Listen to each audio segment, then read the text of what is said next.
Everybody, in our previous lecture we have discussed this example. Okay, so before that we have discussed different truth tables. Okay, so let us revise this point. So this was our main point, that is logical operators, also called as logical connectives. So several logical connectives we have already discussed in last session, that is negation, conjunction, disjunction, exclusive or, implication and biconditional. Okay, and then we have discussed the truth table of all, like truth table of and, when both are true output will be true, otherwise false. Then in case of or, when both are false, at that time output will be false, otherwise it is true. Then XOR, when both are same, that is either true or false, output will be false, otherwise it will be true. Okay, then in case of implication, if first one is true, if first one is true and second one is false, then output will be false, otherwise output is true.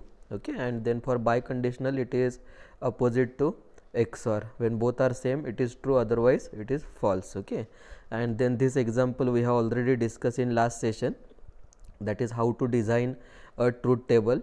So if you are dealing with only two variables, prepositional variables p and q, then this is how we can design truth table. Okay, so if you are dealing with two variables, they are called as what? They are called as prepositional variable.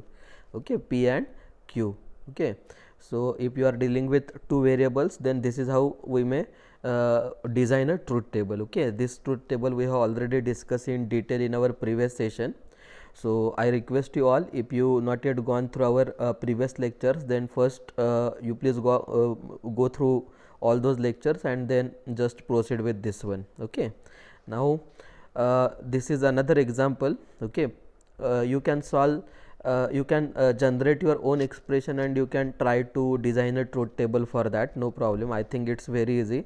Only thing is you have to remember truth table of every logical connective. Okay, like what happen in case of and, or what will be output in case of or, then conditional, biconditional and so on. Okay, once you remember their output, then you will not find any difficulty. Okay, now in this session I just want to discuss one more point. Okay, that is in our first two sessions, see, we have discussed two different definition. Okay, first definition is proposition and second definition is compound proposition. Okay, so let us revise first that definition. Okay, proposition definition we have already discussed in our very first session. Okay, so propositions are declarative statement whose value can be true or false. Okay, I hope you remember this. Okay, and then in one of the slide we have also discussed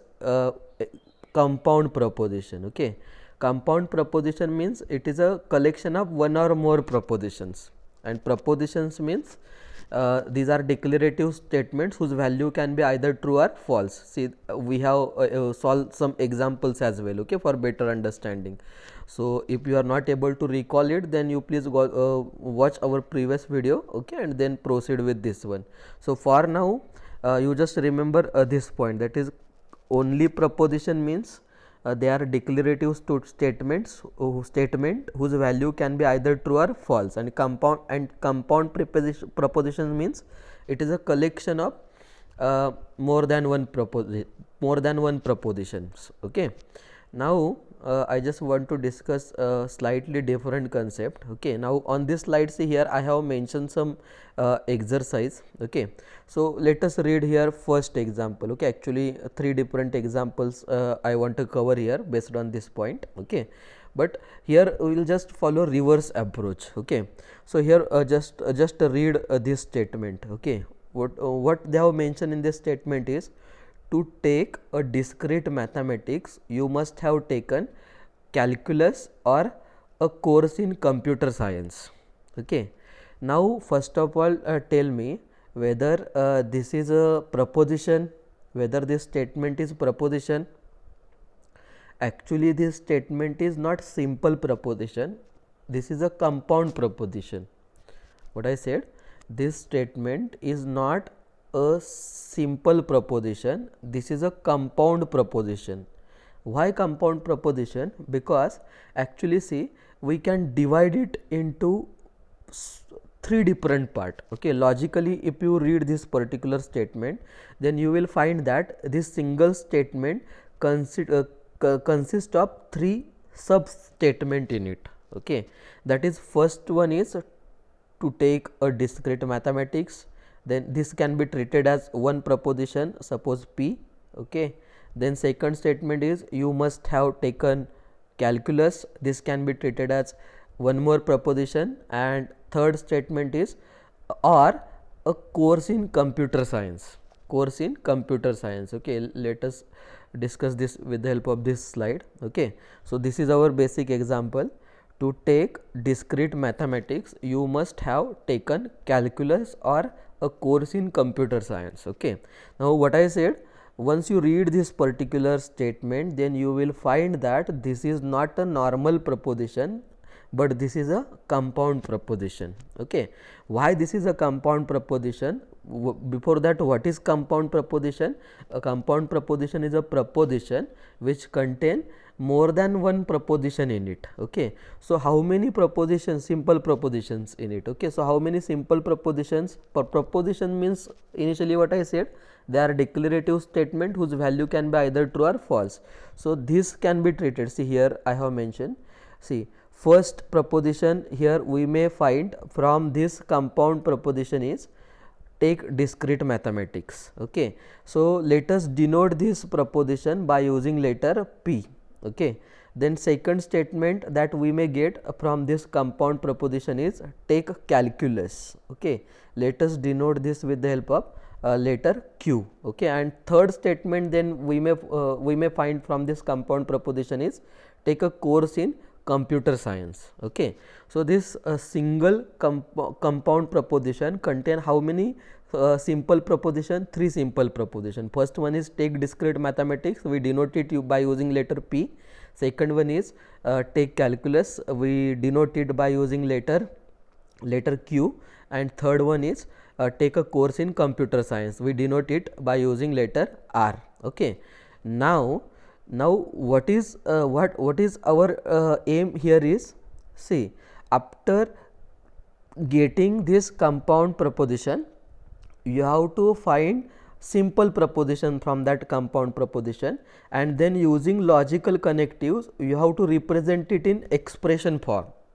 What I said, what is our task here? After getting this compound proposition, you have to first divide it into simple proposition. Okay, it's not the case like every time you will get three simple proposition. Okay, sometime you may get two, sometime you may get four, and so on.